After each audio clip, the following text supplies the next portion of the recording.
द्वितीय वर्ष के विद्यार्थियों का आज की कक्षा में स्वागत है। आज मैं आपको राज्य की सरकार के बारे में बताऊंगी, जिसमें सबसे पहले कार्यपालिका राज्यपाल के बारे में आज मैं आपको बताऊंगी। भारतीय संविधान के द्वारा राज्यों में भी संसदात्मक व्यवस्था की स्थापना की गई है और इस संसदात्मक व्यवस्था में राज्यपाल राज्य की कार्यपालिका वैधानिक प्रधान होता है और मंत्रिपरिषद राज्य की कार्यपालिका सत्ता की वास्तविक प्रधान होती है।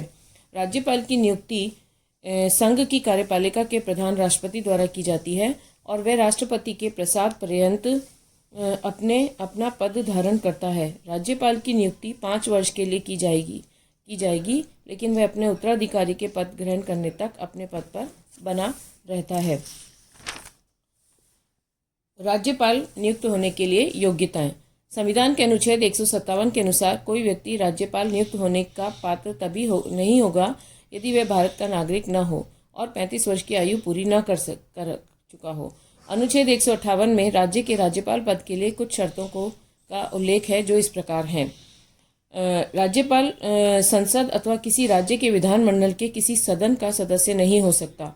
यदि कोई ऐसा व्यक्ति जो संसद अथवा राज्य के विधानमंडल का सदस्य हो तो उसके राज्यपाल नियुक्त हो जाने पर यह समझा जाएगा कि जिस दिन से वह राज्यपाल का पद ग्रहण करेगा उस दिन से संसद अथवा राज्य के विधानमंडल से उसका पद रिक्त हो गया है। दूसरा, राज्यपाल कोई अन्य लाभ का पद धारण नहीं करेगा। तीसरा, राज्यपाल को निःशुल्क निवास स्थान मिलेगा और उसे सब वेतन भत्ते उपलब्ध विशेष अधिकार प्राप्त होंगे जिन्हें संसद विधि द्वारा निर्धारित करे। उसके वेतन और भत्तों में उसके कार्यकाल में कोई अलाभकारी परिवर्तन नहीं होगा और उसके वेतन तथा भत्ते भारत की संचित निधि पर भारित होने के कारण मत निरपेक्ष रहेंगे।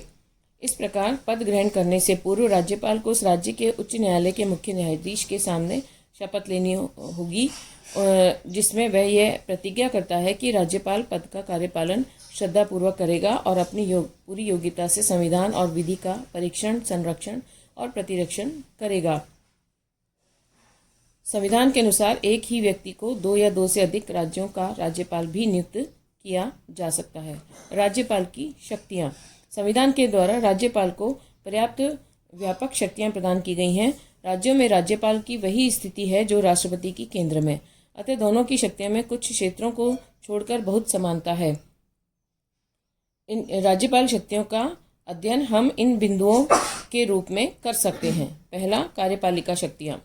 राज्य की कार्यपालिका शक्तियाँ राज्यपाल में निहित हैं, जिन्हें वह स्वयं या अधीनस्थ पदाधिकारियों द्वारा संपादित करता है।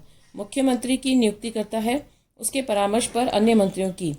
वह महाधिवक्ता, लोक सेवा आयोग के अध्यक्ष तथा इसके सदस्यों की नियुक्ति करता है। उच्च न्यायालय के न्यायाधीशों की नियुक्ति के संबंध में उससे परामर्श लिया जाता है। राज्यपाल की कार्यपालिका शक्तियाँ राज्य सूची में उल्लिखित विषयों से संबंधित हैं। समवर्ती सूची के विषयों पर राष्ट्रपति की स्वीकृति के अंतर्गत वह अपने अधिकार का प्रयोग करता है। राज्य सरकार के कार्य के संबंध में वह नियमों का निर्माण करता है। वह मंत्रियों के बीच कार्यों का विभाजन भी करता है।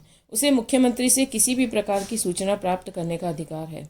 राज्य के मुख्यमंत्री का यह कर्तव्य है कि वह राज्यपाल को मंत्रिमंडल के सभी निर्णयों से अवगत कराए। वह मुख्यमंत्री को किसी मंत्री के व्यक्तिगत निर्णय को संपूर्ण मंत्रिमंडल के समक्ष विचार के लिए रखने को कह सकता है। विधायी शक्तियाँ। राज्यपाल राज्य की व्यवस्थापिका का एक अविभाज्य अंग होता है।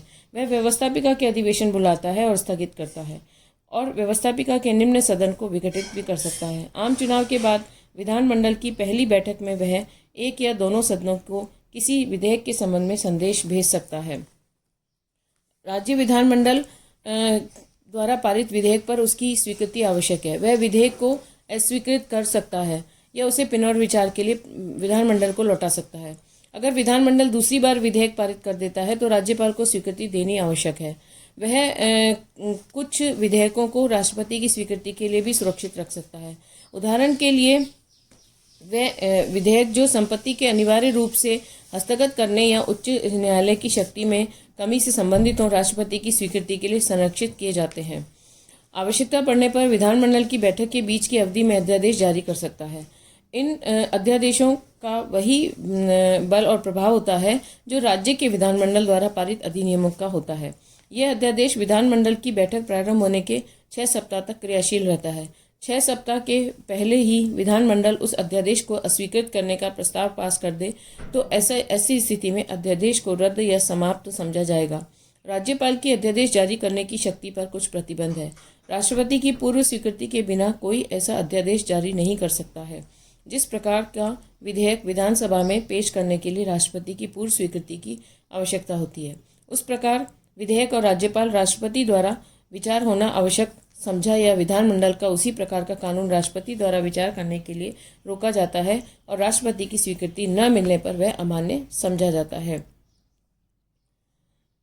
वह राज्य विधान परिषद के सदस्यों में ऐसे लोगों को नामित करता है जिन्हें साहित्य, कला, विज्ञान, सहकारिता आंदोलन और समाज सेवा के क्षेत्र में विशेष व्यवहारिक ज्ञान हो। अगर वह ऐसा समझे कि विधानसभा में आंग्ल भारतीय समुदाय को उचित प्रतिनिधित्व प्राप्त नहीं हुआ है तो वह उस वर्ग के कुछ सदस्यों को मनोनीत करता है। इस प्रकार राज्यपाल को विधायी क्षेत्र में भी व्यापक शक्तियां प्राप्त हैं। वित्तीय शक्तियां, राज्यपाल को कुछ वित्तीय शक्तियां भी प्राप्त हैं। राज्य विधानसभा में राज्यपाल की पूर्व स्वीकृति के बिना कोई भी धन विधेयक प्रस्तुत नहीं किया जा सकता है। वह व्यवस्थापिका के समक्ष प्रतिवर्ष बजट प्रस्तुत कराता है तथा उसकी सिफारिश के बिना किसी भी अनुदान की मांग नहीं की जा सकती है। राज्य की संचित निधि राज्यपाल के ही अधिकार में रहती है तथा विधानमंडल से स्वीकृति की अपेक्षा वह इस निधि से किसी प्रकार के व्यय की अनुमति दे सकता है। न्यायिक शक्तियां, संविधान अनुच्छेद 161 के अनुसार जिन विषयों पर राज्य की कार्यपालिका शक्ति का विस्तार होता है उन विषयों संबंधी किसी विधि के विरुद्ध अपराध करने वाले व्यक्तियों के दंड को राज्यपाल कम कर सकता है, स्थगित कर सकता है, बदल सकता है, क्षमा भी कर सकता है। सर्वोच्च न्यायालय ने कहा है कि राज्यपाल द्वारा क्षमादान के अधिकार का प्रयोग बिना किसी पक्षपात के किया जाना चाहिए तथा क्षमादान याचिका को स्वीकार किए जाने के कारण भी स्पष्ट किए जाने चाहिए। स्पष्टतः न्यायालय इस बात की समीक्षा कर सकता है कि राज्यपाल ने क्षमादान के अधिकार का प्रयोग उचित रूप में किया है अथवा नहीं। विविध शक्तियाँ, इसके अलावा राज्य को अन्य शक्तियां भी प्राप्त हैं। वह राज्य लोक सेवा आयोग का वार्षिक प्रतिवेदन और राज्य की आय व्यय के संबंध में महालेखा परीक्षक का प्रतिवेदन प्राप्त करता है और उन्हें विधानमंडल में के समक्ष रखता है। अगर वह देखता है कि राज्य का प्रशासन संविधान के अनुसार चलना संभव नहीं है तो वह राष्ट्रपति को राज्य में संवैधानिक यंत्र की विफलता के संबंध में सूचना देता है और उसके प्रतिवेदन पर राज्य में राष्ट्रपति शासन लागू होता है। संकटकालीन स्थिति में वह राज्य के अंदर राष्ट्रपति के अभिकर्ता के रूप में कार्य करता है। संविधान के द्वारा किन्हीं राज्यों के राज्यपालों को कुछ विशेष कार्यों के संबंध में स्व विवेक की शक्तियां भी प्राप्त हैं। असम का राज्यपाल असम की सरकार और इस आदिम क्षेत्र के जिला परिषदों के बीच खानों में से होने वाली आय के विभाजन के संबंध में होने वाले विवादों के संबंध में स्व विवेक के अधिकार का प्रयोग करता है। इसी प्रकार मेघालय, नागालैंड, त्रिपुरा और अरुणाचल प्रदेश के संबंध में भी राज्यपाल को कुछ विशेष अधिकार प्राप्त हैं। धन्यवाद।